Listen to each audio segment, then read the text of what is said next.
तीसरी मोदी सरकार को लेकर आपके मन में उलझने चल रही होंगी।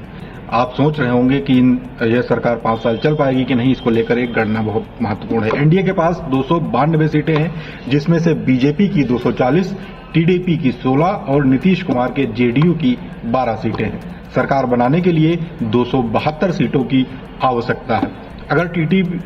अगर टीडीपी एनडीए गठबंधन से अलग हो जाती है तो इस स्थिति में 292 माइनस 16 यानी कि 276 सीटें सरकार के पास बची रहेंगी और वो सरकार में मोदी सरकार बनी रहेगी। अगर कभी नीतीश कुमार अलग हो जाते हैं तो इस स्थिति में 292 माइनस 12 यानी कि 280 सीटें, मतलब साफ है कि सरकार बची रहेगी। करीब बहुमत से 8 सीटें फिर भी ज्यादा रहेंगी भारतीय जनता पार्टी के पास। अगर टीडीपी और नीतीश दोनों अलग हो जाते हैं तो इस स्थिति में भारतीय जनता पार्टी के पास 28 सीटें कम हो जाएंगी, यानी कि 292 माइनस 28 इक्वल टू 264। मतलब सरकार बचाने के लिए 8 सीटें कम होंगी। भविष्य में इन 8 सीटों की व्यवस्था निर्दलीय विधायकों के तौर पर कर ली गई है। टीडीपी नीतीश का इंडी गठबंधन में जाने का कोई फायदा भी नहीं है।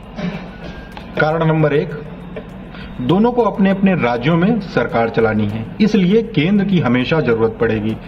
नीतीश के पास तो बिहार में सरकार चलाने के लिए बीजेपी के अलावा कोई विकल्प ही नहीं है, इसलिए वह फंसे हुए हैं। कारण नंबर 2, अगर नीतीश और टीडीपी इंडी गठबंधन में जाते भी हैं तो इंडी की 234 सीटों के साथ टीडीपी और नीतीश की 28 सीटें मिलाकर कुल 262 सीटें होती हैं। मतलब सरकार बनाने के लिए 10 सीटें कम होंगी, जो वो कहां से लाएंगे। अंतिम कारण जो सबसे महत्वपूर्ण है, इंडी गठबंधन बकरी की पूंछ जैसा है, कभी शांत नहीं रह सकता।